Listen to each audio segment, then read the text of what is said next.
At that time, as Jesus passed by, he saw a man blind from his birth. And his disciples asked him, Rabbi, who sinned, this man or his parents, that he was born blind?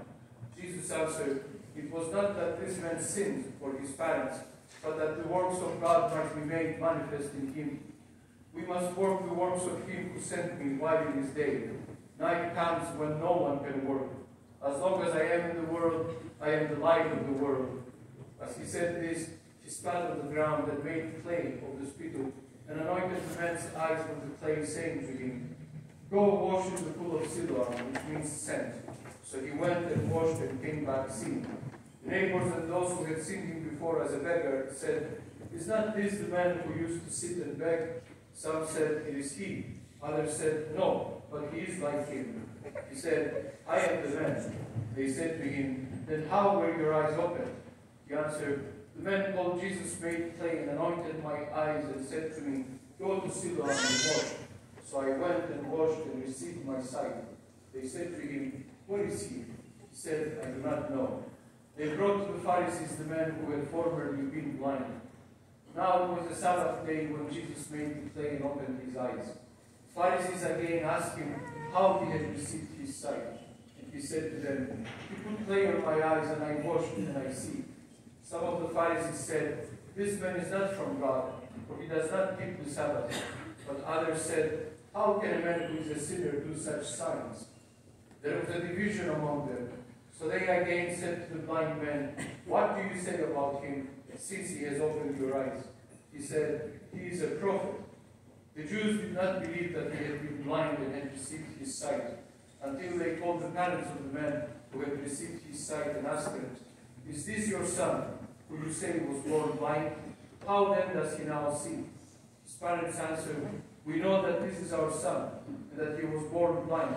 But how he now sees, we do not know, nor do we know who opened his eyes. Ask him, he is of age, he will speak for himself. His parents said this because they feared the Jews, for the Jews had already agreed that if anyone should confess him to be Christ, he was to be put out of the synagogue. Therefore his parents said, He is of age, ask him. So for the second time they called the man who had been blind and said to him, Give God the praise. We know that this man is a sinner. He answered, Whether he is a sinner, I do not know. One thing I know, that though I was blind, now I see. They said to him, What did he do to you? How did he open your eyes? He answered them, I have told you already, and you would not listen. Why do you want to hear it again? Do you too want to become his disciples?